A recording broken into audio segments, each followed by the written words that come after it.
Hello there and welcome to the 7th video in the Intermediate Python tutorial series on the Future Programmer YouTube channel.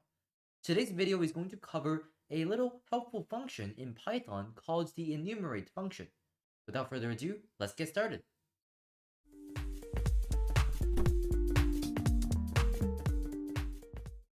When writing programs, sometimes it is necessary to assign a counter value to each element of a sequence data, like a list or tuple. And Python's function enumerate does just that. Let's take a look at what it does. So here we have a list L, which stores the names of a few planets. If we print out the list L, we get what we would expect, a list of strings.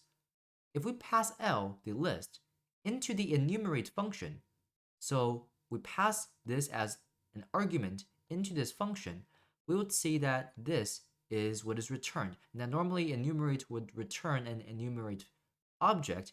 If we convert it back into a list, we will see that we get a list of tuples, a list of pairs. Each pair is made up of two values. So the first one is our counter value, 0, 1, 2, 3, 4.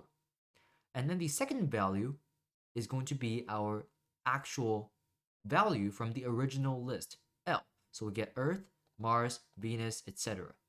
Now, why would we want to do something like this?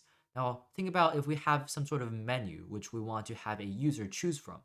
And instead of having them enter Earth, Mars, Venus, we associate a number to each of these options. So if we enter 0, our program knows that it's going to be associated with this value Earth. If we enter 1, we know that the user has selected the option Mars.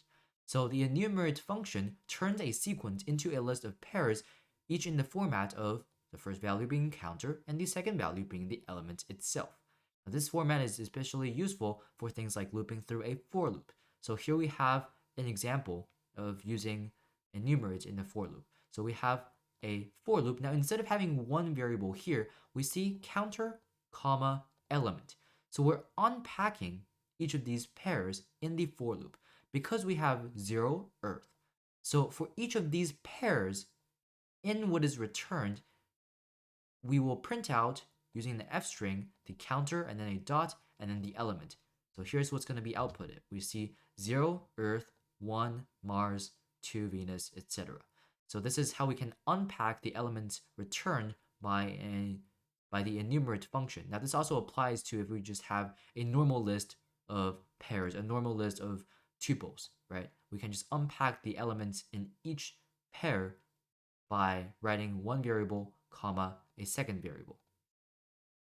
We can also specify what the counter value should start as. So if we want to start our counter from 1 instead of 0, which is the default, so we'll have 1, we can just write enumerate L, which is the name of our list, and then comma, and then we have a keyword argument start is equal to our new custom value of 1. So here we will see that our counter started as 1, so we have 1, 2, 3, 4, 5 instead of 0, 1, 2, 3, 4. Now keep in mind that counter is just a variable like any other variable you've ever used. So in addition to printing it out, we can also use it in other ways like addition testing or calculations, or if you want to do some sort of weird operation with that, you can do that as well. So this is just a variable. This is also a variable, so you can use those however you want. To summarize, the enumerate function lets us keep track of the index or the counter of list elements as we loop through them. This allows us to easily print out outputs that are sort of like menus and do other things without needing a separate counter variable, which is what we would do if we don't have the enumerate function. And that's it for this video on the enumerate function in Python. If you found this video to be helpful, please consider hitting that subscribe button down below. If you have any questions, please leave them in the comment section. And with that said, thank you for watching this video, and I hope to see you in more tutorials.